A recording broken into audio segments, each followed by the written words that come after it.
Olá, bem-vindo novamente à Peerbase. Nós somos uma plataforma de aprendizado sobre a economia nativa digital e descentralizada, também conhecida como Metaverso e a Web3.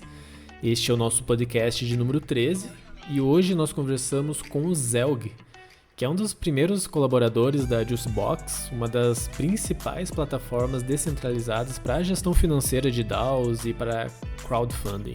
Ela foi usada para arrecadar mais de 45 milhões de dólares pela Constitution DAO, uma comunidade que tentou comprar uma das cópias originais da Constituição americana num leilão super famoso nos Estados Unidos.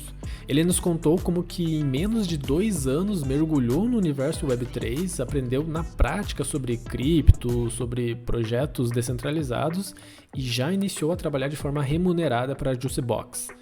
Ele nos contou também como funciona o processo de contratação em uma DAO, visto que ela tem uma gestão descentralizada e a comunidade precisa decidir coletivamente onde os recursos serão aplicados. Isso é muito interessante, esse mecanismo que ele contou pra gente. Foi uma conversa incrível, cheia de referências a projetos interessantes, com várias dicas.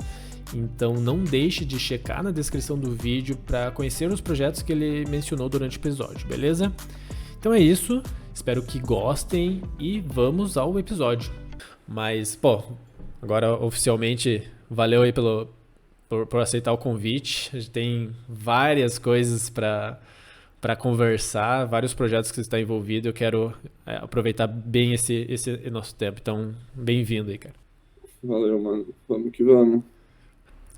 Cara, queria começar entendendo, hoje você trabalha exatamente em quais projetos, como que você entrou nessa indústria, assim, dá um resumo assim, do que você tem feito profissionalmente e pessoalmente nessa indústria. Beleza. Então, prazer, né? Meu nome é Zelg. Eu sou mais um dos perdidos aí nesse mundo de DAOs, explorando, descobrindo, testando umas coisas novas conforme aparece.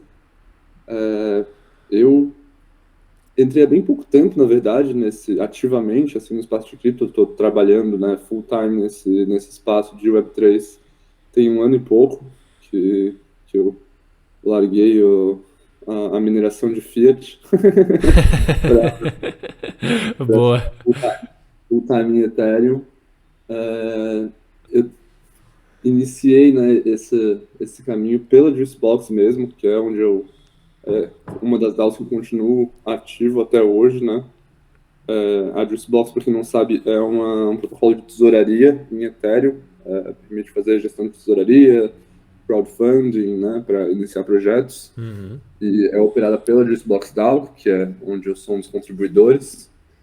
Mais recentemente eu entrei também para a Origami, que é uma plataforma, um framework, um pouco de tudo que é necessário para lançar uma DAO, baseado no modelo da Orange DAO, pelos mesmos criadores, né? Ela foi fundada, replicando aí esse modelo de DAOs com fundos geridos pela DAO e tudo mais para lançar as DAOs de maior sucesso dos últimos tempos, a ideia. E, enfim, nesse caminho de 1 ano e pouco, tenho focado meu tempo principalmente em gestão de comunidade, em governança, estudando pra caralho, porque não tem fuga, né? Sim. Primeiro, vamos dizer assim, que eu já entrei cedo, vamos dizer assim, mas atrasado, né? Porque 2020, nesse espaço, 2021, já é um tempo, né, bem recente. Muita da galera que eu trabalho está aqui 2015, 2017, então é muito mais experiência. Então, primeiro, entrei estudando muito para compensar esse gap. Eu sou graduado em design, fiz faculdade de computação também por 3 anos até largar. E venho, então, de um background de experiência de usuário, de tecnologia.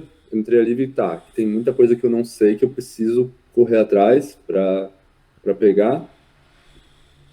E, cara, fui pulando de uma DAO na outra, entendendo o que precisava ser feito, tentando ajudar a fazer o que eu podia fazer, descobrindo os caminhos que dava. E para mim, entrar para DAOs foi uma coisa assim que, pô, fez muito sentido, né? Como eu falei, backgrounds em design, em computação, mas também passei muito tempo construindo um movimento político no Brasil. Então, quando eu vi tecnologia, experiência de usuários, de membros, né, comunidades, com governanças próprias, controlando protocolos, controlando tesourarias bilionárias e fazendo experimentos, assim, tipo, será que isso aqui funciona? Será que dá para fazer assim? Vamos tentar. Aham. Pô, a galera falando, pô, vamos tentar, vamos, bora. Falei, cara, é aqui que eu quero brincar, é aqui que eu quero fazer minhas coisas, porque é um espaço muito criativo, muito livre, muito potente, assim, para trabalhar. Sim. E fui entrando. Sim. Massa. E você me falou algo que eu fiquei curioso. Esse processo, né? Você falou que começou lá em 2020, 2021 e fez essa imersão e tal. Como que. Porque assim, é um universo com muitas. Né, você entra assim, você fica até meio perdido com tanta informação que tem, tantos projetos. Você não sabe quais fontes confiar e tal. Como que foi esse teu processo assim de teve alguma estratégia assim ou você foi né, quais foram as fontes? Como que você mergulhou nisso e começou a aprender de fato assim? Cara, é um processo levemente enlouquecedor no começo. Assim, acho que meus primeiros 3 meses eu estava trabalhando 6 horas, eu estava terminando, tinha acabado de terminar, na verdade, a minha universidade, estava finalizando a revisão do TCC. Então, falei assim, cara, eu tenho tempo na mão, estou trabalhando 6 horas só, acabou meu curso, então vamos lá. Peguei mais 8, 10 horas por dia, estava fazendo no total umas 14, 16 horas de computador por dia ali, sentado, estudando, indo para o próximo tópico, próxima coisa, tudo que era vídeo tutorial, tudo que era documentação do que quer que fosse, artigo, Bankless, Defiant, tudo que eu pudesse encontrar para ler e para a gente para conversar, qualquer pessoa que estivesse disposta a passar meia hora comigo Sim. numa sala para eu encher de pergunta, estava fazendo. E eu acho que uma das coisas que mais impactou assim para eu conseguir fazer esse processo foi uma parada que o Django, o fundador da Juicebox, que eu tava conversando com ele logo que eu tinha entrado na Juicebox, e ele falou, cara, eu tava fazendo perguntas assim, isso aqui como é que funciona? Isso aqui é o quê? O que é aquela outra coisa? Como é que é o jeito certo de fazer isso? Eu falei, cara, não tem um jeito certo. A gente tá tentando descobrir como é que faz. Aham. Ninguém sabe ainda. Tipo, a gente acha que esse jeito aqui pode ser um jeito bom. É o jeito certo? Não tem uma resposta ainda. Sim. Todo mundo que está experimentando, alguns sabem mais, alguns sabem menos, mas ninguém sabe tudo ainda. Nem Mas, tenho tudo para saber ainda. sim. Então essa visão me deu uma tranquilidade para poder experimentar, para poder testar. Então comecei a ser pago em cripto pelos trabalhos que estava fazendo. Eu já trabalhava com gestão de Discord para comunidades de jogos. Então comecei a entrar nas DAOs e fazer um redesign dos servidores, da experiência ali dentro, ser pago com isso em Ethereum. E eu estava com o meu trabalho do dia a dia também ainda. Sim. Então eu falei, cara, o dinheiro do dia a dia, pagar as contas, o que eu recebo em Ethereum é para queimar aprendendo. Eu vou testar tudo que eu puder. Sim. Eu vou comprar e flipar moeda, flipar NFT, investir nesse tipo de processo, comprei um pouco de tudo que era mecânica diferente. Se eu via um projeto que, pô, a gente usa esse token para governar de tal jeito, quero. Nem Sim. concordo com o jeito, não acho que vai valer porra nenhuma, mas quero aprender como é que faz. Sim. E eu fui gastando boa parte do que eu recebia para ir aprendendo e testando, entendendo como é que funcionava tanto o mercado, quanto DAOs, governança, de staking, a yielding, lending, tudo que era possível fazer algum teste ali, bridging para layer 2, tudo que eu via, um termo novo que as pessoas estão falando como se fosse óbvio. Se parece óbvio, eu deveria saber. E se é óbvio, eu não vou saber ler num artigo, eu tenho que saber na prática. Sim. Eu tenho que ter testado. Então, gastei uma grana nisso no fim das contas, tipo assim, não cheguei a botar nenhuma grana minha para dentro de cripto. Tudo que eu fui trabalhando e recebendo, eu ia gastando uma parte nisso. E foi esse o caminho, assim, testando Sim. várias cabeças na parede, vários erros, vários scams, nossa, o que eu caí de golpe. Era tipo assim, ó, dinheiro colocado. Se eu comprei, ele não vai voltar. Essa era a lógica. Se voltar, é lucro. Aham. Se não voltar, eu aprendi, sucesso. Tava fazendo 16 horas por dia, de qualquer modo, de trabalho. Então, assim, pelo menos algum dinheiro para perder eu tinha direito de ter com a quantidade de trabalho que eu estava fazendo. Sim. De lá para cá segue o mesmo fluxo, assim, muito menos intenso em experimentação nova, né? Porque conforme você vai tendo mais tempo nos projetos, você vai pegando responsabilidades mais estáveis, que não dá para experimentar e falhar quando você está fazendo assinatura em multisig para uma DAO, não é um negócio que você vai ficar testando coisa que você não sabe, Uhum. mas ainda tem as carteiras ali fora da Zeug.if que é só para testar barbaridade, tipo assim, é só tipo, meu Deus, o que é esse negócio aqui? Não faço ideia, vamos testar. Vamos. Na carteira anônima, nós testamos qualquer coisa que aparecer. Não tem quase nada lá dentro mesmo, dá pra testar e brincar. Sim. Não, incrível, cara. Eu acho que essa tua abordagem, assim, ela é muito, muito geracional mesmo, assim, é uma mudança meio drástica, assim, para quem tá mais acostumado com o sistema educacional convencional, que espera algo mais estruturado, né? Então você entra numa série, daí você recebe o conteúdo bem estruturado, mastigado, daí você é avaliado, daí você vai para uma outra fase, tipo, né, se você tá ruim nisso, né, você melhora um pouquinho naquilo e fica na média. Você não é incentivado a experimentar coisas muito loucas, muito fora da caixa, né? Você tem um gabarito ali que você precisa se adequar àquilo. Então, assim, esse é um formato assim, que moldou boa parte assim, da minha geração, das gerações mais antigas. Assim. E eu vejo a geração que já é mais nativa digital, que tem naturalmente, essa mentalidade de experimentação, assim, e cara, o custo disso é, né, o erro e tal, às vezes um custo mais emocional e tal, desse tipo, errei, ou deu ruim, ou um custo financeiro e tal, mas tudo isso é uma bagagem brutal, assim, de aprendizado, né, a curva de aprendizado nesse formato, onde você está experimentando e botando a mão na massa, se comparado com um modelo mais de, tipo, teoria, que você vai lendo e tal, nossa, não tem... Não É tem, outro não tem universo. comparação, assim. E muitas vezes o modelo antigo, né? Se for, sei lá, for fazer um MBA, o que é investido financeiramente falando, às vezes é muito. Às vezes não, com certeza é muito mais alto do que você gastou nesse processo de aprendizado. Eu falava pra mim constantemente, perdia valor num trade ruim que eu fiz, ou caía num golpe, numa transação que eu não sabia o que era que eu ia testar e perdi dinheiro. Sim. Cara, esses dinheiros que eu perdi, eu falava assim, custo de educação. Isso aqui é eu pagando o curso. Exato. Esse dinheiro que eu tô perdendo, se eu fosse pagar. Não, primeiro que não tem quem ensine, né? Agora eu tenho um pouquinho mais, mas um ano atrás, que nem é tanto tempo atrás, tinha muito pouco, era muito caro. Você pagar alguém para, tipo assim, sentar do seu ladinho, entrar na chamada, fazer um curso com mais 10 na sala que seja, pô, caro pra caramba. Não era uma possibilidade. Então a gente juntou, a gente foi juntando um grupo de amigos, assim, que era menos experiente, que estava nessas mesmas DAOs, foi criando nossos próprios canais ali no Discord, cooperando, tipo, mandando, eu vi isso aqui, o que vocês acham?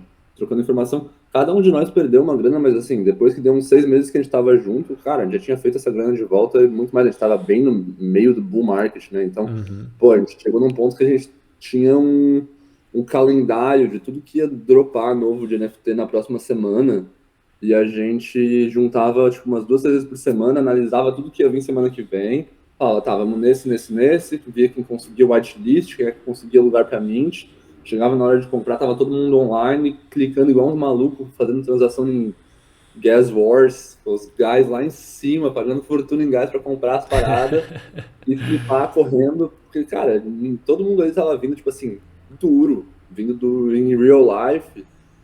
Cara, pô, eu vindo, antes de entrar pra cripto, o emprego que eu larguei, talvez um pouco por isso também, o método de experimentação já fosse algo para mim, eu vim de um setor dentro da Fiesc, que é a Federação das Indústrias de Santa Catarina, que trabalhava com inovação para educação e saúde, com o Senai e SESI.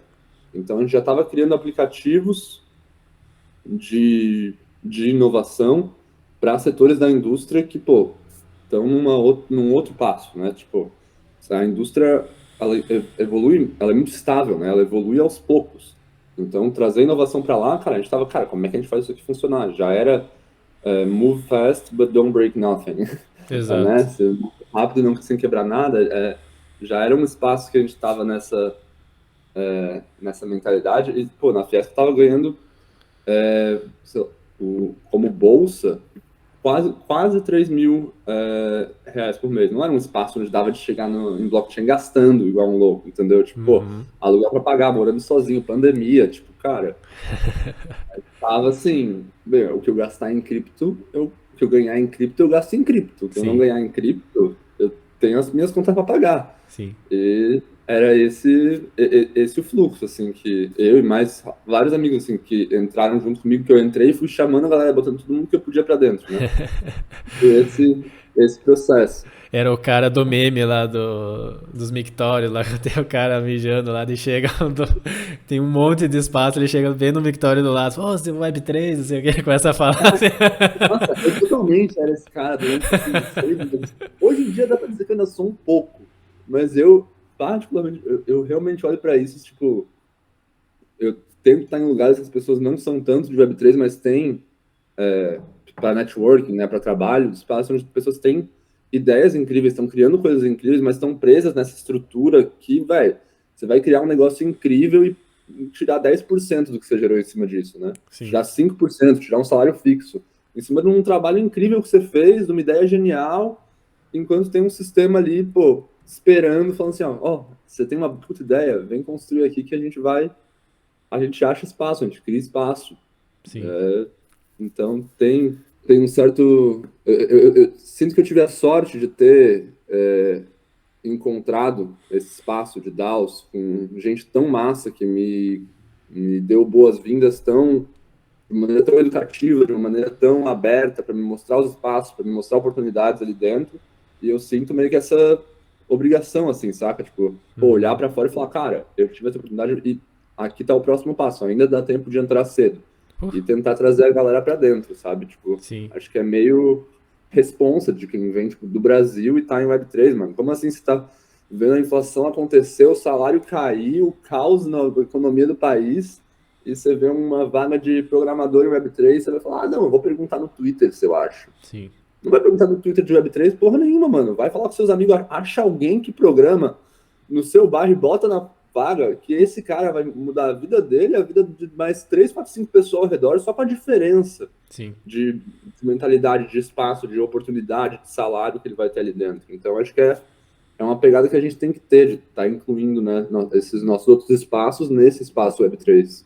Com certeza. Eu fui recentemente para uma ilha em Tinharé, uma ilha de pescadores na Bahia e tal, fiz uma aula, assim, uma espécie de workshop, assim, e aí você vê como que é uma ponte mesmo, assim, você pega, tipo, parece que joga uma bomba, assim, né, do tipo, leva a pessoa para um universo que ela não conhecia, assim, e abre um portal que não fecha mais, né, então, principalmente para as pessoas que estão mais abertas a isso, assim, né, estão mais, ela intuitivamente, ela sente, tipo, cara, putz, sei lá, a pessoa às vezes é um pouco mais velha, assim, já passou, tipo, por vários governos e, tipo, cara, putz, não tá mudando, assim, sabe? Tipo, passou 10 anos, 15 anos, 20 anos, e daí você joga, assim, uma outra realidade que está sendo construída do zero, assim, a pessoa ela se enche de esperança e vê uma possibilidade, né, de mudança, né? Eu acho que trabalhar em DAO dá essa, né, tanto o lado político quanto o lado econômico, assim, né? Tipo, dá essa noção de, tipo, cara,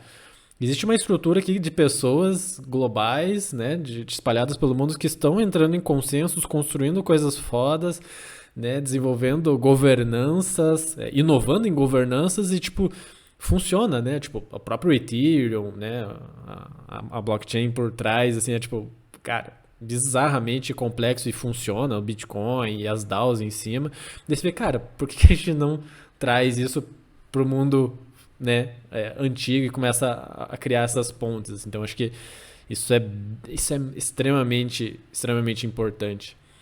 E é um desafio também, né? Que ao mesmo tempo que é muito mais livre, na minha opinião, é muito mais potente também, mas também ainda é muito mais perigoso, né? A ideia do custodial versus não custodial, diferente da maior parte das coisas, em Web3, essa discussão de você ser o dono dos seus recursos ou não, né? Ou ter uma instituição que guarda essas coisas para você e você só tem a senha, essa ideia em cripto é bem balanceada. Existe o custodial e o não custodial. Mas na finança tradicional, no nosso, vamos dizer assim, no nosso mundo real, né, onde os bens de verdade, os nossos dinheiros, nossas coisas estão, é um extremo do custodial, né? Ninguém tem realmente a propriedade de qualquer coisa sua, Sim, né? É muito raro, muito sim. raro. Você está numa casa alugada de alguém que tem 50 casas, seu dinheiro está no banco, pô, eu estou viajando agora, eu estou passando 4 meses viajando para lugares onde tem conferências de Ethereum para aprender mais, né? Eu aproveitei que estava trabalhando 100% digital e decidi fazer essa viagem de nômade. E, cara, você vai indo de lugar para lugar, a quantidade de vezes que meu cartão não me deixa gastar o meu dinheiro, porque eu não avisei para o banco em que país eu ia estar, porra, ganhar dinheiro é para ser a parte difícil, gastar, eu devia poder gastar muito mais, né? Sim, Até meus, assim, ó, até ano passado, o resto da minha vida inteira, a parte foda era ter o dinheiro para conseguir gastar. Agora que eu consegui ter o dinheiro, o banco não me deixa gastar ele? Como assim, cara? sim. É um processo muito doido de entender que a gente não tem acesso aos nossos recursos e que isso passa batido porque no fim a gente só normalmente nem tem recurso para ter acesso, né? Uhum, Os recursos, se eu tenho recursos, eu não consigo acessar eles tão facilmente. A maior parte das pessoas não tem nem recurso para acessar. Então isso não se torna um problema, uhum. né? Porém, quando você vai ver a quantidade de burocracia, de tempo perdido em cima disso, a mesma perda de ganho, de coisas que você poderia estar ganhando, né? Dinheiro parado em poupança, dinheiro parado em conta corrente. Uhum.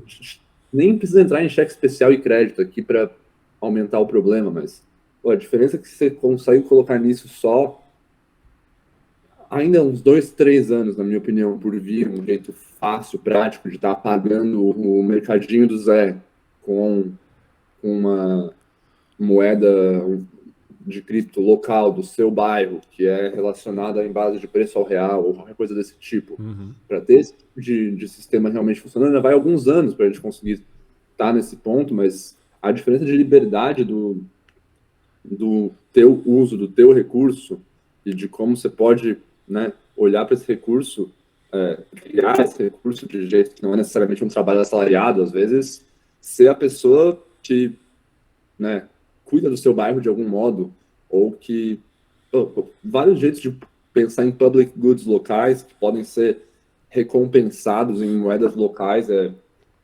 são jeitos novos de ver a vida sem bancos, vamos dizer assim, Uhum. que eu acho que estão sendo criados, vão levar muito tempo ainda para ser uma coisa que é realmente viável, né?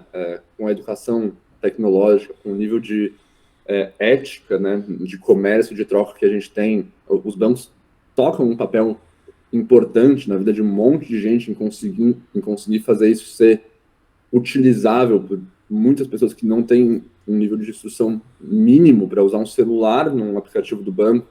Né? Você Sim, vai ver os aplicativos de criptos, os aplicativos de bancos nacionais, tipo o Banco do Brasil. O nível de aplicação ali é muito diferente. E enquanto eu odeio o aplicativo do Banco do Brasil, eu sei que ele é feito daquele jeito que a minha avó consegue usar perfeitamente. sim. Eu passo raiva, mas a minha amiga dela consegue usar tranquilo, enquanto o de cripto que eu amo, ela jamais eu consegui usar nesse momento. Uhum. Faltam anos ainda para isso ser acessível para elas, né? Então, tem muitos pontos de troca aí que a gente ainda vai ter que entender como avançar, mas as possibilidades que a gente abre aos poucos com isso é um negócio fenomenal, assim, tipo, Não, total. Eu acho que são uma coisa que eu geralmente que eu costumo falar assim, né, nessa questão de custódia, não custódia, que eu acho que é para mim o mais importante é a questão da opcionalidade, né? Então, eu nem gosto de entrar tanto, tipo, as pessoas vão ter que ser o seu próprio banco, ou não vão ser o seu próprio banco, ou vai ter instituições que vão guardar, ou as tecnologias que vão surgir para cuidar disso e tal. Eu acho que a gente vai ver isso se desdobrar ao passar do tempo, como vai ter muita inovação ainda, né? O próprio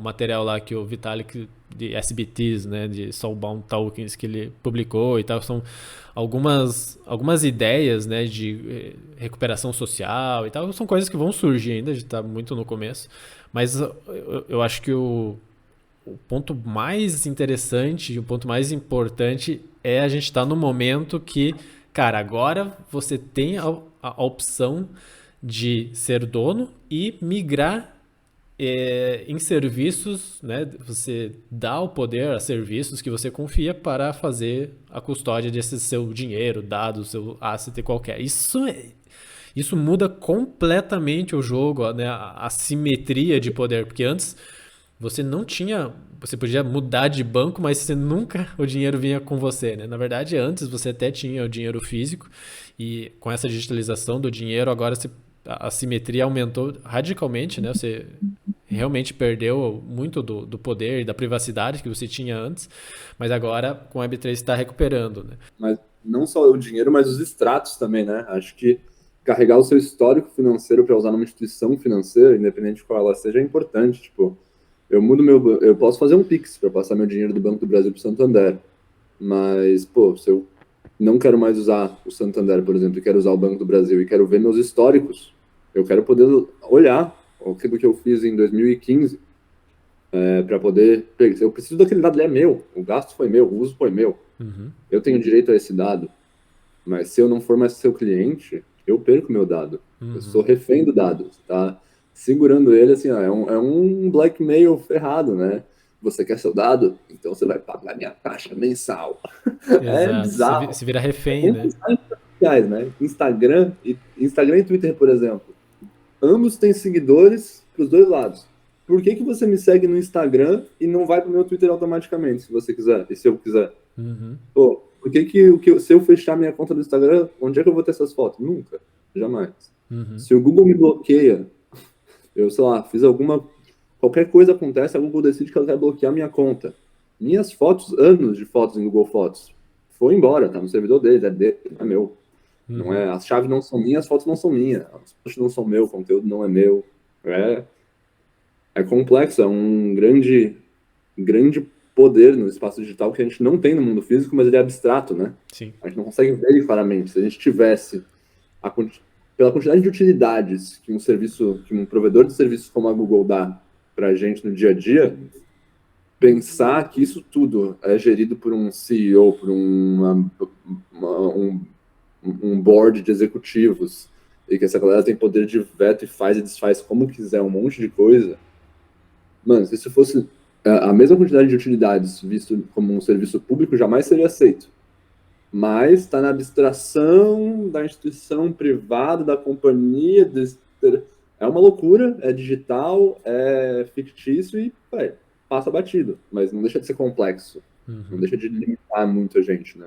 Total. E eu acho que uma das principais funções assim, de educação em Web3 e tal, eu acho que é justamente isso que você está falando, assim, que é uma das coisas que eu tento fazer bastante, que uma das coisas que eu descobri também, desde que eu comecei com Bitcoin, fiz workshop, curso de Bitcoin lá atrás e tal, e rapidamente eu percebi que uma das coisas mais importantes para você educar Bitcoin e Web3 de uma forma geral é dar um passo atrás e falar sobre o problema, porque a maioria das pessoas não entende o problema, né? Então, tipo, Bitcoin. A maioria das pessoas que estão em centros urbanos, em capitais, em países com democracias liberais e assim por diante, meio que funciona, né? Do tipo cartão, você tem acesso, consegue fazer remessas online com uma certa facilidade, e você não tem tantos problemas assim.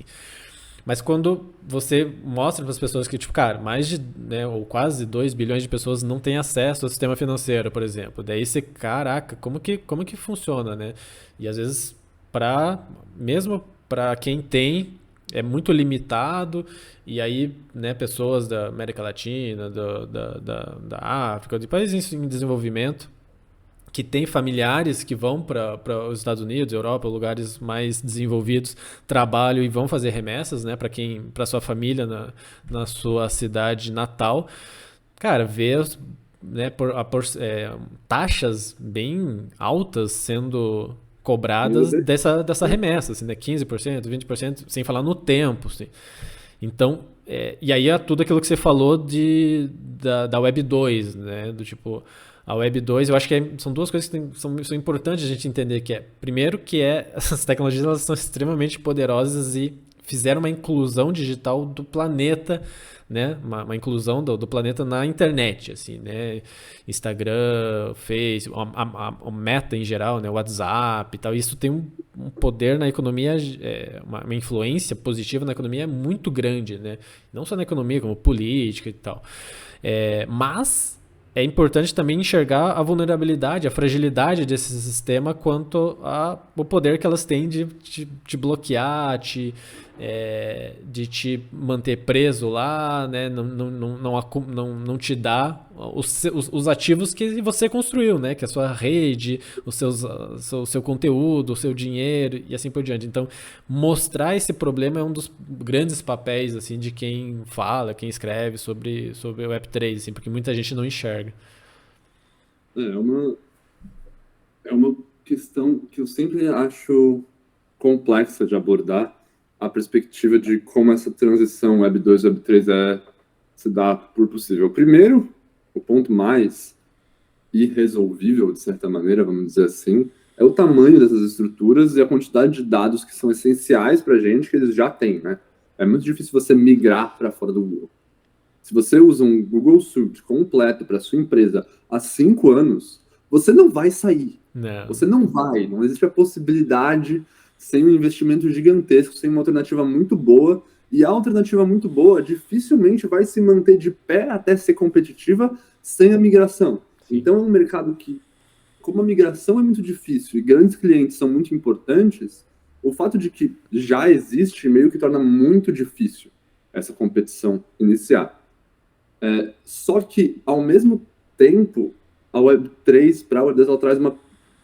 Não para a Web2 necessariamente, mas para tudo que a gente construiu tecnologicamente antes, né? A gente faz essa comparação Web3 e Web2. O Web2 é só essa última ponta, né? Mas se a gente for olhar para todo o histórico tecnológico, né? De uso tecnológico massivo que a gente tem na humanidade, o que a Web3 traz, que eu acho muito, muito interessante, é que diferente de um serviço público ou de um serviço privado, né? Você tem basicamente essas duas opções, é o que a gente está acostumado a ver, né? Tem empresa privada, que tem um dono, ou uma série de donos, ou ações na bolsa, o que seja, mas tem uma hierarquia, uma centralidade de decisão. Esse cara manda, esse grupo faz dinheiro, a gente usa se quiser. É opcional, mas não é coletivo. E a gente tem o outro lado, que é o público, que não é opcional, você é parte e ponto, mas é coletivo. Todo mundo tem o direito de ir lá uma vez a cada 2 anos botar 4 números numa urna e falar que está participando do negócio, e depois quem a gente escolheu, supostamente a gente pode estar reclamando, estar participando dessas reuniões, blá, blá. Não acontece como deveria, mas é uma possibilidade. Tá lá, Tem é coletivo, divisão de mas poderes não é e tal. A outra opção que a gente tem aqui, que não é abordada, é o opcional e coletivo. Esse opcional e coletivo a gente tem como cooperativas, a gente tem como clubes, mas nada disso nunca foi muito poderoso, né? A gente nunca teve muita força dada para a gente nessa possibilidade de decidir participar e participar coletivamente, né? Participar comunitariamente. Eu acho que essa é uma das grandes quebras que a gente traz, assim, com o Web3. Você para de ter essa necessidade de olhar para as coisas como, é uma empresa privada que vai lançar na bolsa para financiar. Para mim, essa é, tipo assim, o porquê que eu acho a Juicebox, por exemplo, uma das coisas mais legais que eu participei na Web3 até agora. Tipo, a ideia de que você quer lançar um negócio, você precisa pegar investimento de grandes fundos para conseguir fazer uma rodada com anjo e com tudo mais para conseguir entrar no mercado. Se você olha para o modelo que a Juicebox ela propõe, a ideia é que você tem um custo para rodar um serviço. Você vai ter um software como serviço, tá? Você baixa um aplicativo, ele faz tal coisa, você tem que pagar. Só que, se eu tenho um usuário, ele tem que pagar meu servidor, minhas horas, ele tem que pagar tudo, se eu tiver só um usuário. Se eu tiver 2, esse custo não multiplica. Se eu tiver 10, esse custo aumentou um pouquinho. Se eu tiver 5 mil, esse custo aumentou um tanto. Mas nada comparado com o de um usuário. Então, conforme se junta pessoas que querem usar a mesma coisa, usar o mesmo recurso, e ver isso como um bem público, né? É algo que eu tenho que pagar, mas é acessível para qualquer pessoa que pague. Quanto mais gente você tem usando, mais para baixo esse custo vai. Porque por pessoa. Porque o custo, ele aumenta marginalmente. Então, a Juicebox é uma coisa que eu acho que exemplifica muito bem essa mecânica. A ideia de juntar várias pessoas ao redor de uma coisa que elas veem como uma utilidade necessária torna o acesso a ela muito, muito mais fácil. E não é porque o meu usuário 1 paga... Eu, como criador do negócio, eu não tenho que pensar que cada usuário meu vai ter que pagar R$14,99 por mês, porque daí se eu tiver 2 milhões de usuários, eu vou conseguir pagar tanto servidor e tanto funcionário. Não, aqui estou eu estou fazendo essa peça. Eu sei que a gente tem eu estou propondo essa ideia. A gente tem aqui, achou 100 pessoas que querem fazer. Com 100 pessoas dá para fazer uma versão básica. A gente consegue pagar 5, 10, 20, 50, 100, não sei, cada um. E financiar algo deste tamanho aqui. Ah, chegou mais gente, a gente consegue seguir expandindo em cima, consegue melhorar. Consegue... A partir do ponto que esse negócio tem muita gente, esse custo vai marginalizando para baixo. Então a gente chega num ponto de usar uma coisa que a gente coletivamente decidiu criar, se torna muito mais acessível. E eu gosto muito da perspectiva que, por exemplo, o Griff Green, do Giveth, do Common Stack, tem essa ideia de que alguns dos serviços que são públicos, que são privados, eles só estão lá por falta de competição. Eles só estão lá porque a gente não fez um sistema de transporte de alta qualidade, tipo, ônibus, pegando o exemplo, sei lá, Florianópolis, de onde eu sou. Cara, é muito ruim. Assim, não é o pior que eu já peguei na minha vida, mas é muito ruim do mesmo jeito. Sim. Dependendo de onde você vai, o horário que você vai, cara, é péssimo. E tudo bem, durante, sei lá, 8, 9 anos da minha vida, foi parte da rotina diária. E tá, é isso aí.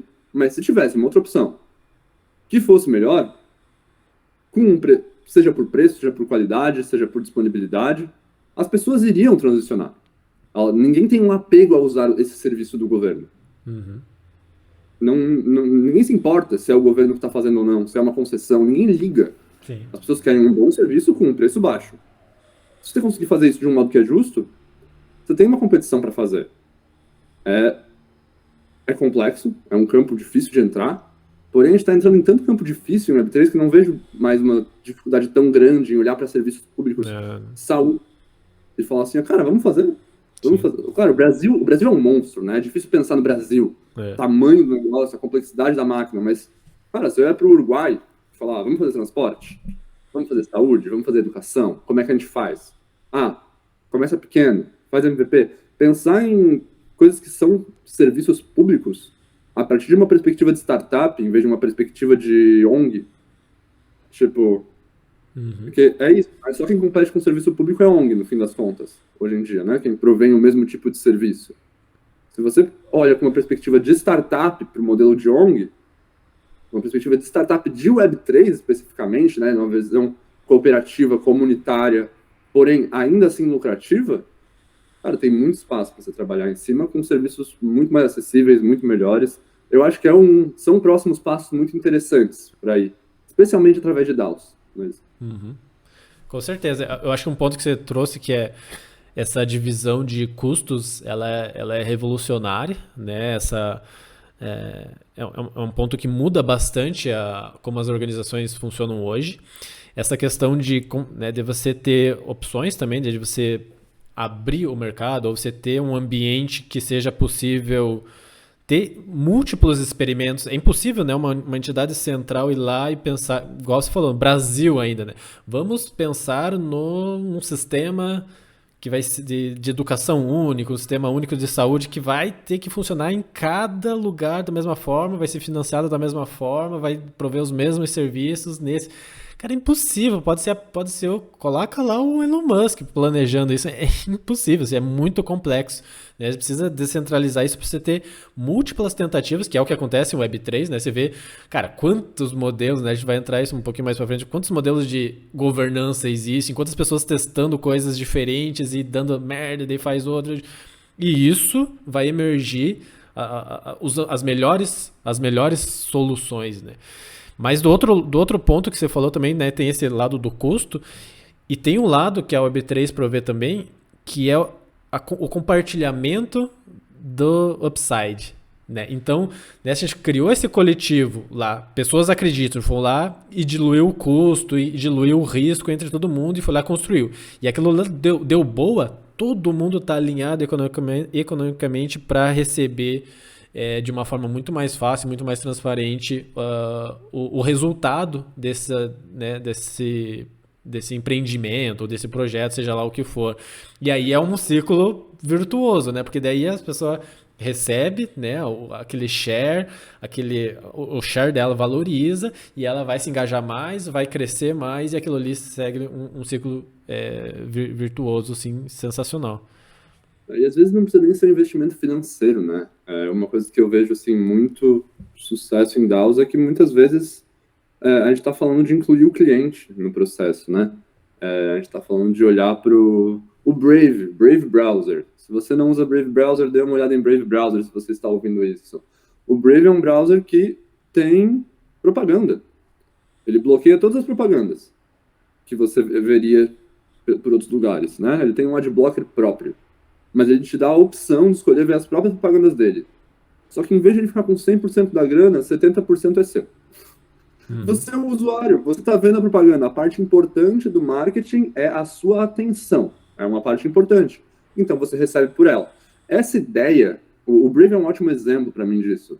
A ideia de que, colocando para um dia a dia, para várias coisinhas, você começa a incluir todo mundo que é parte de um processo. Né? Entender que o usuário, que um cliente, que um membro, é uma parte essencial de um negócio. Eu estava falando ontem, depois da reunião da Juicebox, a gente teve uma reunião semanal ontem, a gente tem toda terça-feira, às 7 da noite, pro horário do Brasil, horário de Brasília. Depois dela, a gente foi conversando, eu estava conversando com um cara de um grupo chamado K-Group DAO. Eles estão criando casas acessíveis, moradia acessível, porque é um problema já histórico, nenhum governo consegue resolver direito, eles estão fazendo isso nos Estados Unidos, e eles fizeram o primeiro exemplo, conseguiram fazer a primeira casa com um custo muito baixo comparado com o custo da cidade. Como que é o nome?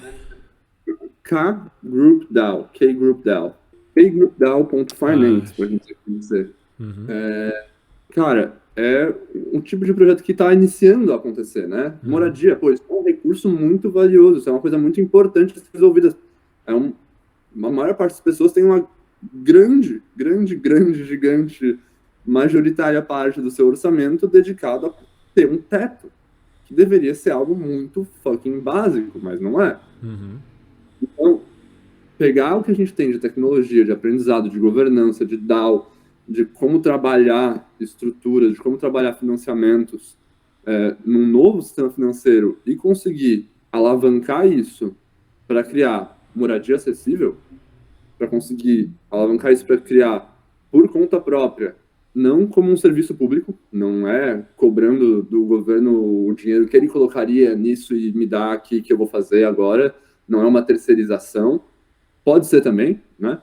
Nada contra se for esse o processo, mas não é necessariamente baseado nisso. A primeira está rodando, eles têm 12 moradores pagando basicamente 60% a menos do preço da região pelo espaço, criando uma comunidade própria. Toda aquela loucura moderna de co-living e tudo mais, essa nova realidade de bilhões e bilhões de pessoas cada vez mais urbanas. Porém, essas pessoas estão morando bem, numa ótima casa, com um preço muito abaixo, conseguindo inclusive fazer, você estava falando de mandar dinheiro para a família, tipo assim, essa mudança às vezes não é nem pensando em o baixo custo de vida de alguém que está recebendo muito mal, mas alguém que tem outros melhores usos para fazer desse seu dinheiro, como apoiar sua família de volta no seu país, em vez de gastar muito dinheiro num aluguel numa capital nos Estados Unidos, entendeu?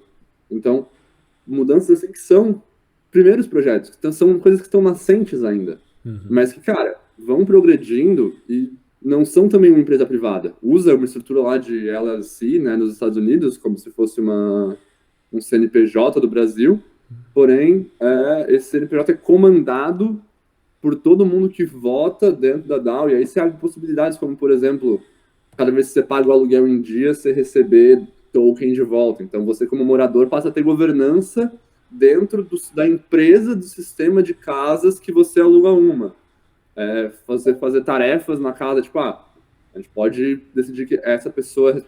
Você começa a abrir possibilidades de tokenização, de redistribuição desse valor financeiro, não só por investimento, a poder receber parte desses processos, desses ganhos, desses retornos, dessas decisões, por mais opções do que só, eu tenho muito dinheiro, eu investi, agora eu vou ficar mais rico. Não, eu estou morando em algo que eu considero que é melhor para minha vida, é mais razoável para o futuro, é um jeito melhor de fazer as coisas. Você, como morador nessa casa, você é parte do processo dessa mudança. É o seu dinheiro pagando aluguel que faz essa porra funcionar. Por que que você não estaria incluso no processo? Por que que você não teria upside de algo que só roda porque você coloca grana? Porque tem outros 10 milhões de pessoas que querem uma casa nesse preço também. Beleza? Então vamos fazer 10 milhões de casas. E aí você já começa pagando aluguel agora. Quando isso aqui tiver 10 milhões de casas, cara, você vai ter bastante token. Se você ficar com a gente nesses próximos 15 anos morando nesse sistema, até lá você já saca, esse retorno de fidelização, isso é fidelização, isso é empoderamento, isso é acessibilidade e isso é escalabilidade.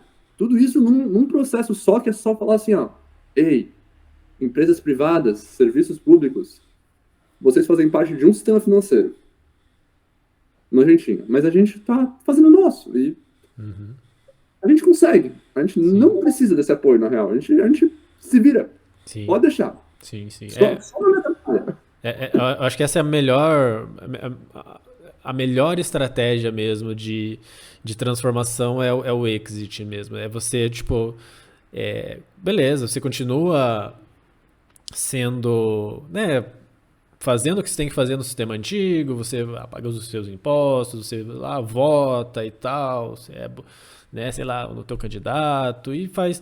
E, cara, paralelamente, participa ativamente dessa transformação que né, hoje, né, o sistema convencional, tipo, é totalmente poderoso e tal, essas coisas são nascentes, mas é claramente, né, dá para ver claramente assim, que um está em ascensão e rápida e é muito mais eficiente, e a outra está em decadência e vê que tem vários problemas. Então, esse flip, né, a gente está vendo acontecer né, na nossa frente, assim, e eu acho que vai acontecer muito, muito rápido, assim, vai ser uma coisa gradual, assim, igual você falou, esse projeto, eu não conhecia esse projeto de casa, eu vou dar uma estudada mais, é genial, sensacional, assim, vai fazer as pessoas simplesmente, as pessoas não vão pensar, Web3, não sei o que, não, tipo, cara, esse sistema funciona melhor, eu ganho aqui e tal, é mais barato e tal, e as pessoas vão migrar pela utilidade e por ser, tipo, é táxi pro Uber, assim, tipo,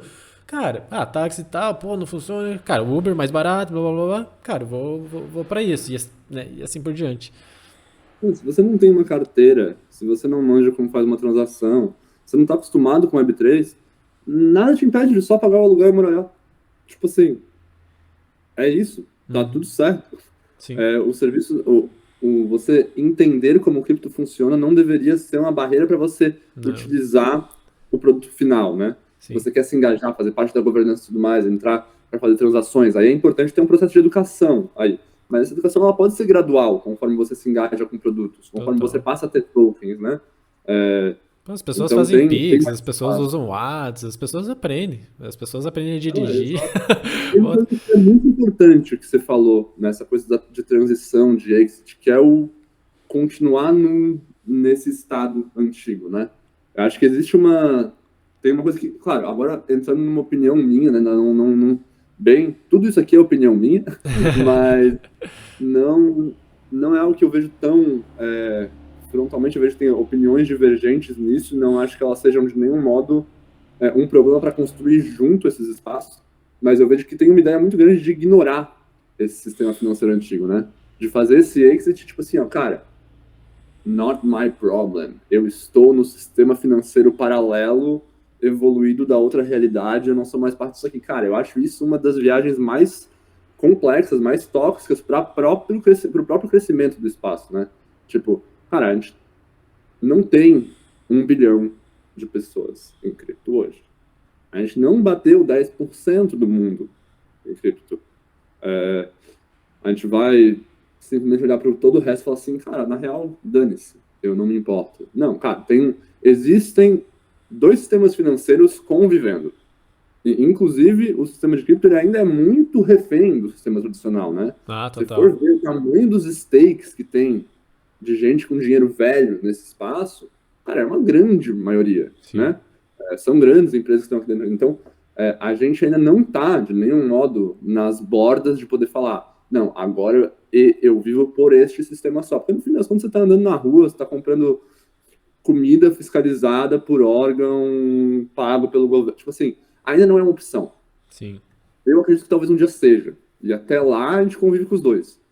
Mas a ideia de ignorar um deles para ir para o outro agora, eu acho que ela é muito tóxica para a construção É, de um e na uma verdade futuro. nem tem como, assim, né? Porque você precisa criar, né, o que o pessoal chama, sei lá, projetos de Web 2.5, que é, você precisa assumir que aquele sistema ele existe, ele é poderoso, ele é predominante, tem um novo sendo construído e não existe do tipo, cara, vou cortar esse sistema antigo e agora só vou viver, né, nesse sistema novo.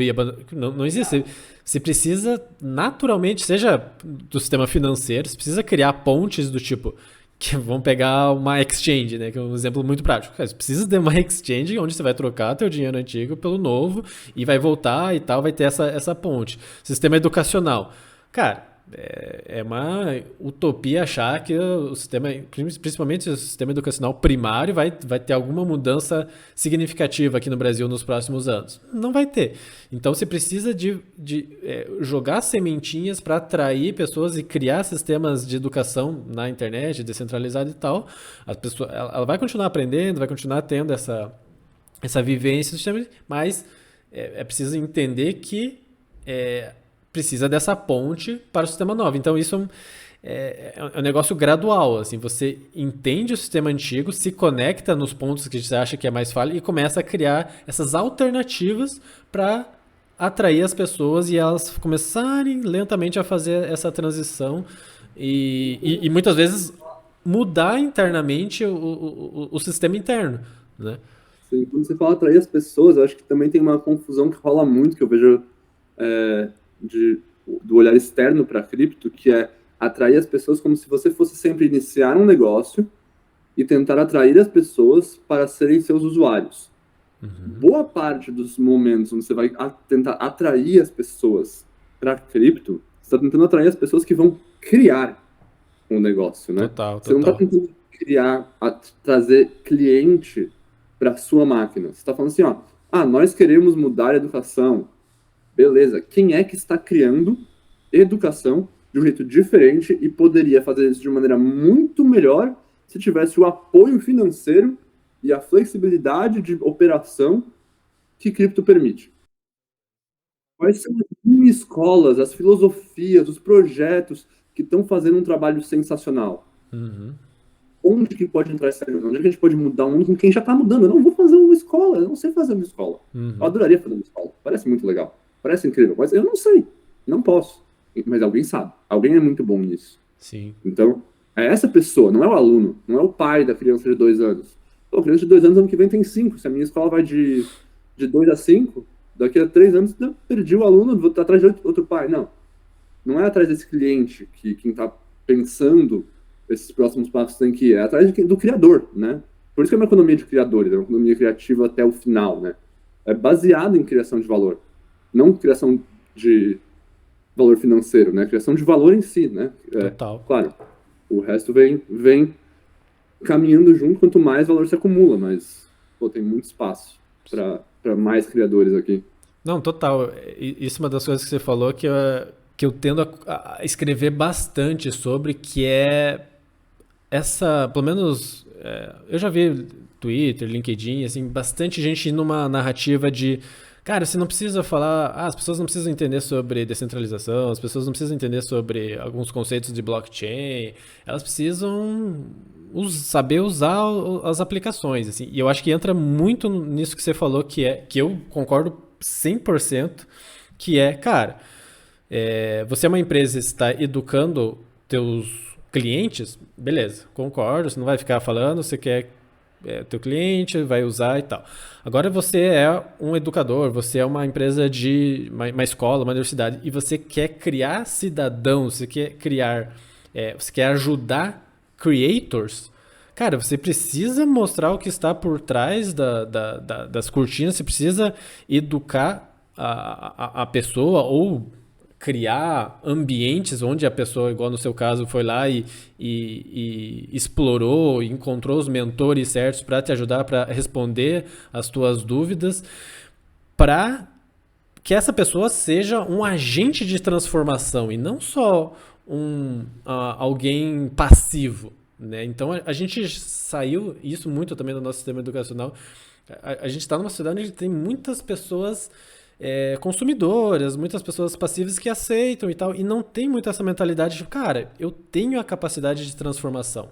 Né? Quando a gente parte dessa premissa que, tipo, cara, isso eu faço muito, tento fazer muito na Peerbase, que é dar essas perspectivas, cara, ó, se você tem acesso a essas ferramentas, o mundo digital ele é aberto, a maior parte das coisas são gratuitas, você tem pessoas dispostas, você tem tudo ali. O que você precisa mudar é essa mentalidade de ir lá e explorar. Porque você tem a capacidade de ser um criador, uma pessoa criativa e um agente de transformação.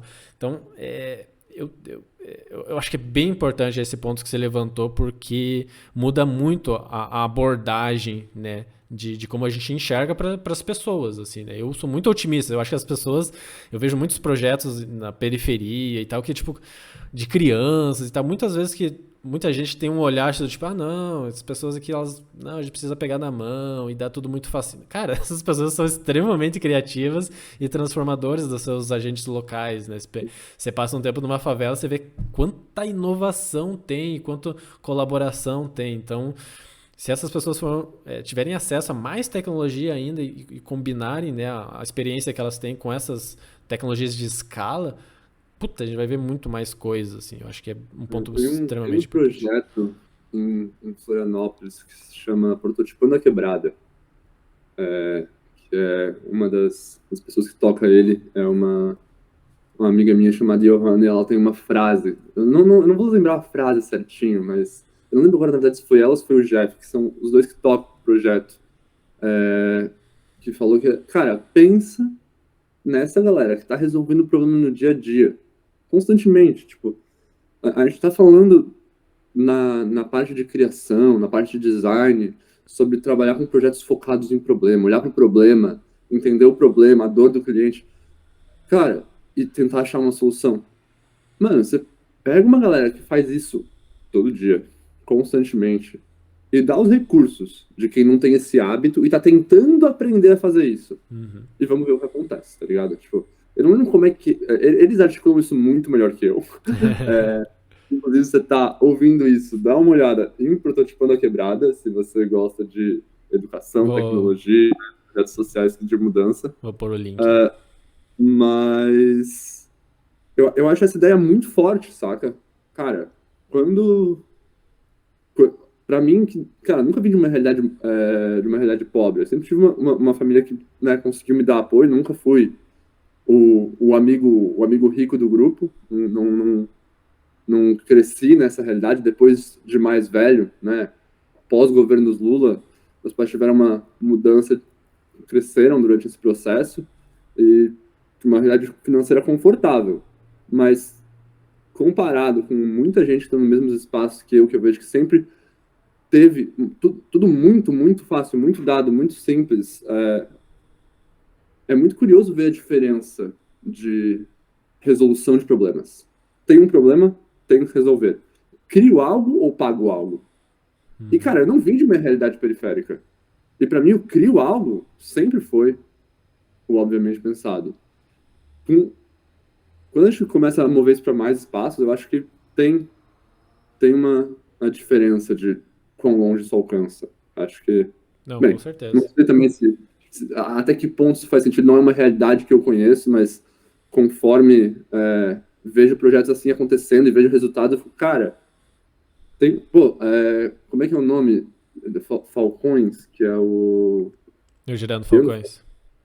Isso, cara, é um projeto. Eu vi que você postou a música deles do Elon Musk. Sim. Cara, muito bom, muito bom.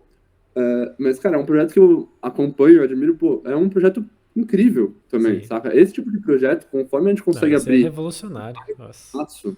Para criar mais e mais disso, porque, pô, Girando Falcões é incrível, mas né? Tipo assim, faz muito. E não era obrigado a existir, mas existe, é incrível. Os caras, eles nasceram como uma ONG, mas eles migraram rapidamente para aquilo que você falou, que é uma startup social. Assim, eles são uma startup social. E eles criaram uma aceleradora de ONGs. Eles criaram uma máquina, né, de formação de líderes porque eles criaram um framework, né? Então eles sabem captar dinheiro, eles sabem como transformar esse dinheiro em algo que vai ser sustentável, seja infraestrutura, né? Eles estão construindo uma cidade do zero lá, né? Estão transformando uma favela lá, vão demolir, construir uma cidade inteligente no lugar, com digital e tal.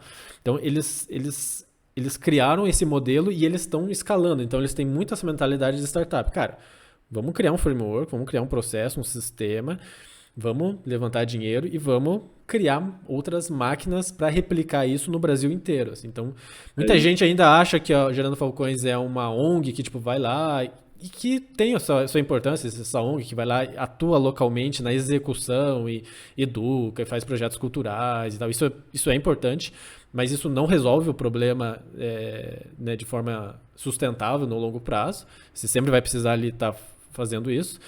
E eles criaram essa startup social que é tipo, cara, como que a gente resolve o problema? Então vamos criar essa máquina de transformação social para ser escalada no Brasil inteiro. Isso é bizarramente foda, assim. Isso é muito, muito foda. Não sei nem há quanto tempo faz que eu vi pela primeira vez, e desde então acho algo incrível. Foi parte do que me fez ir para o lado de inovação social, quando eu estava entrando para o lado de desenvolvimento de negócios, que me fez estudar mais para inovação social, com certeza Gerando Falcões foi um desses. Você leu? Eu vou te mandar o meu link foi o artigo mais foda que eu escrevi na minha vida. Assim, que demorou quase um ano escrevendo aquela porra sobre Taiwan. Eu vou te mandar depois, acho que você vai surtar, assim, é muito foda, assim, você vai ver que Eu li o início, tá pinado no seu Twitter, né? Eu comecei a ler antes de uma reunião ontem, achei que ia ser um artigo curtinho, aí eu comecei a ler, aí a reunião começou, tá aqui aberto pela metade. Beleza. Cara, lê e depois a gente pode até trocar uma ideia no privado e tal, que eu acho que você vai curtir bastante. Mas, cara, a gente tá uma hora falando, mas eu queria tocar ainda mais uns pontos rapidinho, que talvez o pessoal que tá ouvindo, né, alguns pontos são meio abstratos, normal, mas eu queria que você tá na Juicebox, que é uma sei lá, acho que ela ficou mais famosa com o Constitutional, né? Que ela levantou uma quantidade bizarra de dinheiro. E, cara, eu queria que você explicasse melhor o que é exatamente a Juicebox, assim, de uma forma mais concreta, assim, tipo, o pessoal que está pensando em iniciar e tal. E nesse mesmo embalo, assim, cara, beleza, você contou toda a tua história ali que você explorou e tal, né, meio caótico, mas como que você chegou por que você escolheu a Juicebox? Você se conectou? Como que você, né, entrou lá e conversou com o CEO? E como que você escolheu, assim, por que você tá lá, assim, exatamente? Acho que são essas duas perguntas. Assim. Eu vou um pouco, então, começar pelo final. Eu entrei para a Juicebox porque foi por onde eu conheci DAOs. Estava conversando com um amigo em Florianópolis que me falou da Juicebox, me falou para dar uma olhada. Falei, cara, mas cripto tá queimando o planeta. Como assim? Estão queimando a Amazônia, irmão. Você tá maluco? E aí ele falou, não, mano, calma aí, onde é que você ouviu isso? Você tem algum dado? Eu parei, sentei, fui olhar os dados, vi que tava errado. Falei, tá bom, me conta mais. Depois de pegar o primeiro artigo, em vez da primeira notícia, aí eu vi que não tinha nada com nada, mas enfim. Entrei para a Juicebox por um projeto chamado Tiles. Tiles é um projeto de arte na Juicebox. A Juicebox é um sistema de tesourarias. É um protocolo que qualquer um pode ir lá, criar um projeto e, a partir desse projeto, receber doações e gerenciar como é que essas doações vão criar tokens para quem doou e como essas doações vão ser redistribuídas depois que estão na tesouraria. Então, tem várias flexibilidades, várias opções para você configurar isso, mas olhando de um jeito bem simples, o dinheiro entra por um pagamento para a tesouraria. Quando ele entra, ele gera tokens para quem pagou. E quando ele está na tesouraria, você pode configurar como ele vai ser gasto. É uma plataforma de crowdfunding on steroids, assim, é tipo... É uma plataforma de gestão de tesouraria porque começa com crowdfunding, mas não precisa ser crowdfunding, ela recebe pagamentos. Se você quiser usar com seus investidores, se você quiser usar para guardar o seu dinheiro e programar como ele vai ser gasto, você pode usar ela como quiser. O caso mais comum é crowdfunding, porque essa é a parte que ninguém faz tão bem quanto a gente faz. Tiles era um projeto de arte que estava usando a Juicebox. Entrei, comprei um Tiles, achei muito legal, arte gerada a partir do endereço de Ethereum, ele criava a arte em cima disso, você podia mudar os endereços para manipular como a arte ia ficar e gerar. Achei muito divertido, fiquei lá brincando um tempo, a comunidade estava crescendo, comecei a ser ativo, comecei a ajudar a organizar ali, e entrei para essa parte de ajudar com o Discord, com a comunidade, com receber as pessoas, tirar dúvida, tal. E, bem, tá aí foi fluindo. Dentro da Juicebox é uma comunidade de comunidades. A Juicebox é um projeto com muitos projetos dentro, né? Todo projeto criado na Juicebox normalmente vem até o nosso servidor pedir alguma ajuda, pedir alguma recomendação de configuração. Eu quero fazer esse modelo. Como eu faço isso com as configurações? Como funciona essa parte? Então, essa conversa é muito constante. Daí eu fui conhecendo vários projetos e vi que a comunidade era uma parte que tinha necessidade. Eu sempre fui uma pessoa muito outgoing, muito... faltou a palavra. Energética. Eu falo pra caralho, né? Eu Sim. adoro conhecer gente nova, a curiosidade é uma coisa que me move muito. Então eu juntei com mais um programador e um outro amigo que também estava trabalhando em comunidade, criamos uma DAO e começamos a prover gestão de comunidade como um serviço. Essa DAO a gente encerrou recentemente, pausou, na verdade, tá lá, os contratos ainda funcionam, mas estão pausados os pagamentos, porque cada um estava muito sobrecarregado, mas começamos a fazer esses processos, né? Achei curioso você falou como é que foi ir lá conversar com o CEO. A Juicebox não tem um CEO, né? A Juicebox é uma DAO. Fundador, né? Então, ela funciona a partir de um sistema de propostas.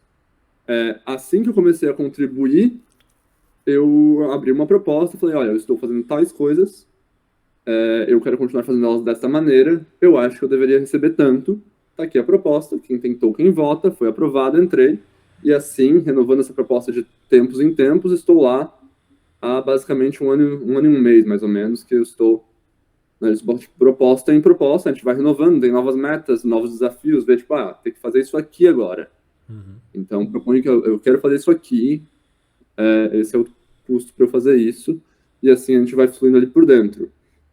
A gente era 5, 6 pessoas no começo, hoje em dia a gente está numa 50, todo mundo por proposta, vai e vem gente, já passaram mais de 100 contribuidores diferentes, que vêm às vezes pontuais, às vezes por um período de tempo, às vezes por muito tempo.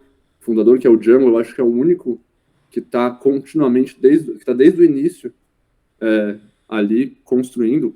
Todos os nossos programadores estão ali, entregam horrores. É incrível ver o nível que a liberdade para criar o que você quer, para você propor seu próprio trabalho e falar, aqui está o código open source, eu quero fazer isso aqui em cima disso.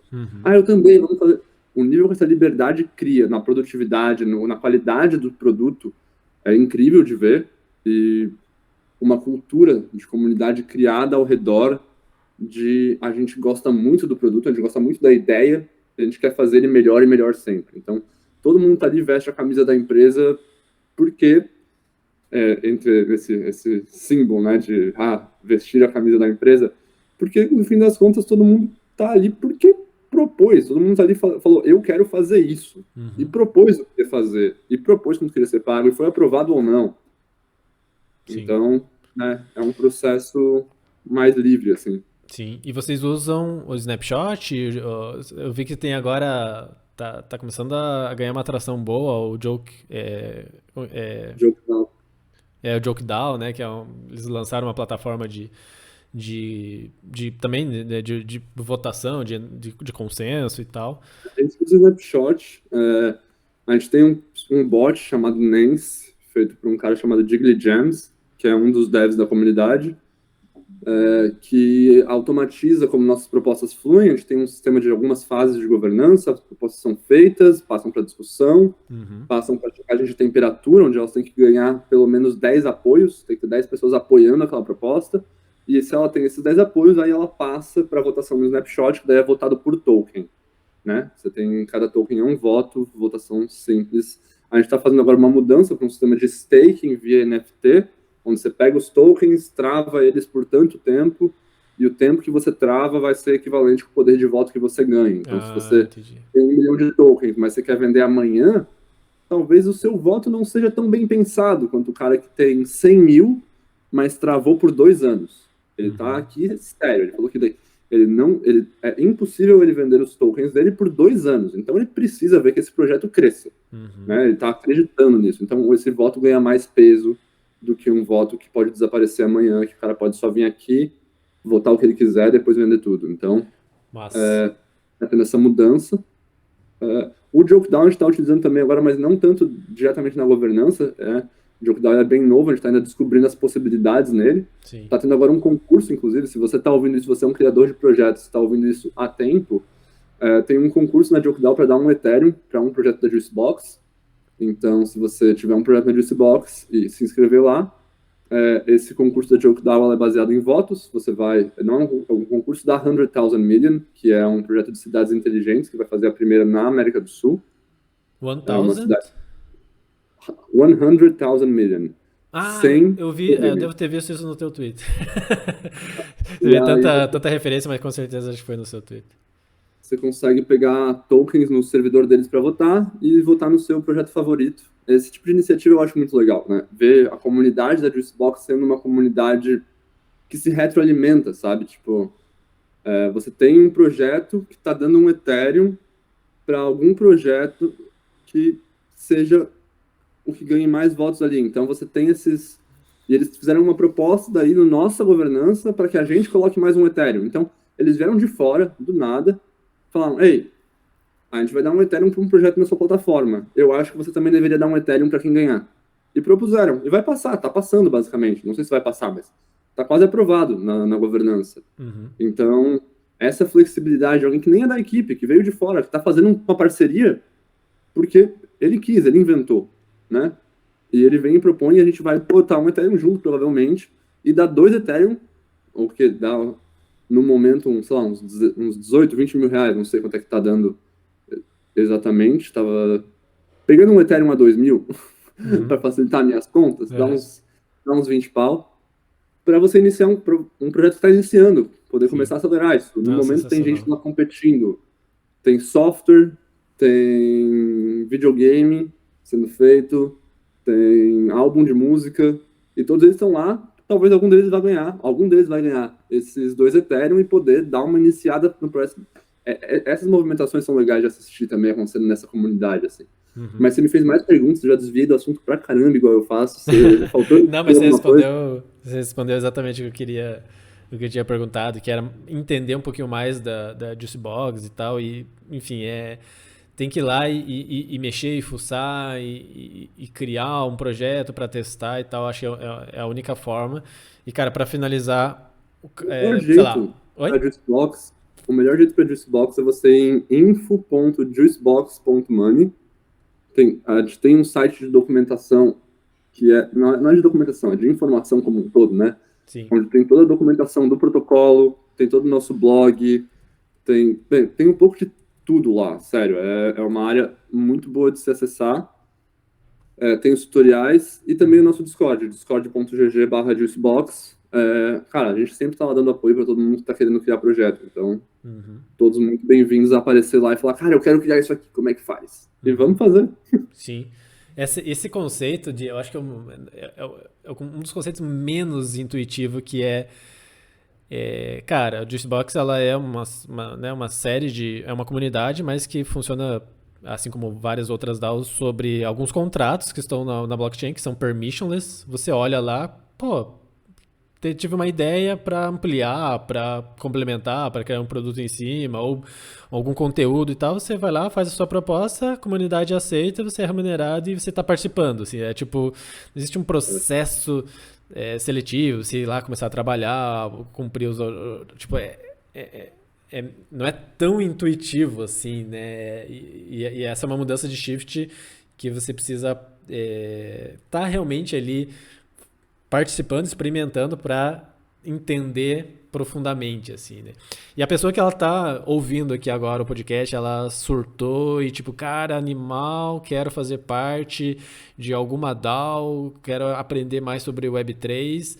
Qual que são, né, qual dica você dá, quais são os primeiros passos para elas? Eu vou dar o primeiro passo, que é entrar na Peerbase. A gente acabou de lançar, lançar um, um onboard ali, então, tipo, eu criei 3 passos ali, um conceitual do enfim, de todo o contexto que a gente falou aqui, inclusive, de Web 1 e tal, os problemas que a Web 3 resolve, tá, todo esse contexto, o que é Web 3 de uma forma mais conceitual, e o passo 3, que eu acho que é super importante, que são todos os tutoriais que você precisa para, vai lá instalar a sua MetaMask, você vai lá, quer comprar cripto, fiz um tutorial passo a passo na Binance, quer ter o seu primeiro NFT, vai lá, escreve um artigo na Mirror, minta ele e abre também para ser vendido. Então, esse passo a passo, você já vai, rapidamente, você já vai estar entender os conceitos, os problemas que resolve, as principais ferramentas e já vai ter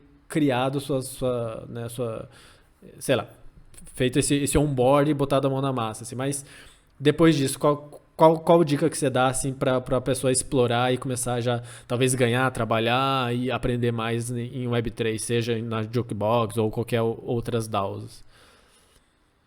Cara, são muitos caminhos, né? Tem muitas opções hoje em dia já. Eu acho que eu começaria olhando talvez pro Rabbit Hole. Acho que talvez seja um dos caminhos mais interessantes. A Forefront, eu vi que você tá também no servidor, eles são bem bons. Forefront. Rabbithole.gg. Esse é bem bom também. São jeitos de aprender e ganhar cripto por usar as aplicações.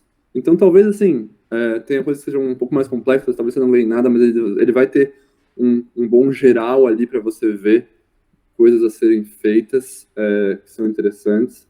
Eu usaria o truths.xyz para dar uma olhada em DAOs. Eles têm... Como que é o nome? Truths, Truts.xyz. Vou largar o link aqui também para você. Eles estão indexando DAOs. Tem outros indexadores de DAOs, mas esse aqui é um pouco mais social, é um pouco mais claro, eu acho. Ele não é o mais completo, mas é um bem interessante. Tem lá Cult, daria uma olhada em Cult DAO, Bankless DAO. Eu vou falar um monte de nomes, você vai pausando aí, procurando você que está ouvindo. Polygon. Bankless é bem legal. Depois, se você quiser já olhar para a parte de trabalhar direto, o The Work tem uma parte de bounties abertas, então gente que está num projeto e fala assim, a gente tem essa tarefa aqui, a gente paga tanto, e tem um quadro lá com todas as bounties abertas, então, sei lá, abrir aqui o The Work, vou clicar em Design como opções. Primeiras coisas que aparecem são competição de design de camisetas, fazer mockups de interface para uma página, procurando um designer gráfico, e cada um deles tem seu pagamento ali, e são de várias DAOs diferentes. Para a Juicebox em específico, a minha dica é entra no servidor do Discord e começa a ver o que está acontecendo, ver qual é a sua área, ver o que você quer fazer ali dentro, o que está acontecendo perto do que você cria. Eu acho que eu vou entrar, inclusive. Tá muito amplo. A gente tem, tipo, desde educação, a produção de conteúdo, programação, escrita, comunidade, parcerias, tipo assim, tem muitas áreas acontecendo sempre. Tem espaço para quem não fala inglês? Essa é uma das barreiras que eu ia que eu ia colocar antes e eu esqueci. Que bom que você trouxe de volta. Eu acho que esse ainda é o maior problema de cripto no momento. A barreira para quem não fala inglês é muito grande. Uhum. Na Juicebox a gente tem espaço para quem não fala inglês, se você falar chinês, basicamente. Então você Aí tem uma comunidade chinesa bem grande lá dentro, que É. tem os próprios canais, tudo Caraca, espelhado, a gente tem um legal, bot de hein? tradução, tudo que é falado em chinês é mandado para um canal espelhado em inglês, e o contrário também acontece. Então a gente tem essa relação entre as duas comunidades. Legal. E se você entrar com mais 300 brasileiros, provavelmente vai se criar um espaço em português também. Mas é um processo complexo de gerenciar numa comunidade essa multilinguagem. É bem Sim. difícil. É um dos desafios que eu mais passei tempo até agora tentando fazer. E não tem uma fórmula perfeita. O Discord não me dá toda a flexibilidade que eu gostaria. Sim. Se ele pudesse clicar numa bandeirinha lá em cima, escolher a língua e tudo traduzisse sozinho, igual o WeChat faz, o WeChat, a super app da China, você pode entrar em qualquer canal. Se você fala que a sua língua é tal, ele vai traduzir as mensagens, você pode mandar sua mensagem e ele traduz também. Você Caraca. conversa sem problema com a língua de quem você está conversando. Sim. A gente não tem um aplicativo com esse potencial ainda no nosso ocidente, mas, né, vamos aos poucos. Sim, sim. Quem sabe você Então, pode ser a a pessoa dica que faz é, esse cara, aprenda inglês. aprenda inglês, faça Talvez esse seja uma... favor. Acho que nesse momento, com a oportunidade financeira que existe de um mercado global, você falar inglês tem uma Nossa. possibilidade de mudança financeira maior do que já existiu antes. Assim, sempre teve essa diferença, né? Sim. No Brasil, você falar inglês te dá um salário de pelo menos uns 1.000, 2.000 a mais se você estiver trabalhando no escritório e tal. Você vai ter oportunidades de uns 1.000, 2.000 reais a mais que você não teria sem uma segunda língua, Sim. né? Hoje em dia, a gente está falando de 2, 3 vezes a mais se a gente estiver falando em cripto, né? Sim. Com o dólar a 5, outro... Aí, Zelg, cara, valeu, o tempo voou, poderia ficar falando aqui mais algumas horas, porque tem bastante coisa e tua experiência parece... A tua experiência é calculada em anos cripto, então se você tá ali quase 2 anos, na verdade você já tá há 10 anos, É que é bizarro, né? uma imersão bem grande. Trouxe várias referências, vários insights extremamente valiosos. Para quem ficou até agora, cara, pega todas essas referências, entende bem os conceitos, entra no Discord da Peerbase ou nos canais da Peerbase para continuar né, tendo acesso a esse conteúdo, essa discussão. E entra no Discord da Juicebox e de outras, né, do Forefront, do Bankless, para olhar e para participar dessa nova indústria, para sentir, né, para experimentar isso e ver o quão diferente é essa nova realidade. Para o pessoal que quer seguir vocês, vai no Twitter, quais são os seus canais aí que você gosta de compartilhar? Twitter Zeug Froncanu. O Twitter Zeug Froncanu. Se você seguir a Juicebox If, você provavelmente vai ver algum retweet meu por lá. Uhum. Eu não calo a boca no Twitter. Se você tiver um perfil no Lens, que é uma rede social descentralizada, e quiser me seguir, é só Zeug, zeug.lens. Eu gosto muito de ser dono dos meus posts, mais do que do Twitter sendo dono dos meus posts, mas eu uso bem mais o Twitter porque é onde as pessoas ainda estão, né? Sim, Estamos sim. por lá. Acho que, além de entrar no canal da Juicebox, se você está na parte de tecnologia, acho que Peerbase, Web3 Dev é uma comunidade brasileira bem interessante Uhum. para dar uma olhada na parte mais técnica. E tem algumas DAOs, se você em inglês for uma barreira, tem algumas DAOs que tem as DAOs versão brasileira, que são muito foda. A Shapeshift, a Bankless e a Nouns. Uhum. São Putz, a gente nem Nouns falou da DAO, Naus, mas vai ficar pra próxima. Nouns DAO Brasil, Shapeshift DAO Brasil e Bankless DAO Brasil são também 3 grupos muito bons. Você está iniciando nesse espaço e quer pegar pelo lado brasileiro da parte de DAOs, e o Web3 Devs, se você quer pegar o material em português, material técnico. Acho que é o material técnico mais extenso em português de cripto que eu já encontrei, então Sim. também é um bom caminho. Show. Cara, Muito obrigado. valeu, foi um prazer. Eu mesmo pelo espaço. Sempre bom falar em português um pouco. Maravilha, cara. Valeuzão aí. Valeu, um abraço.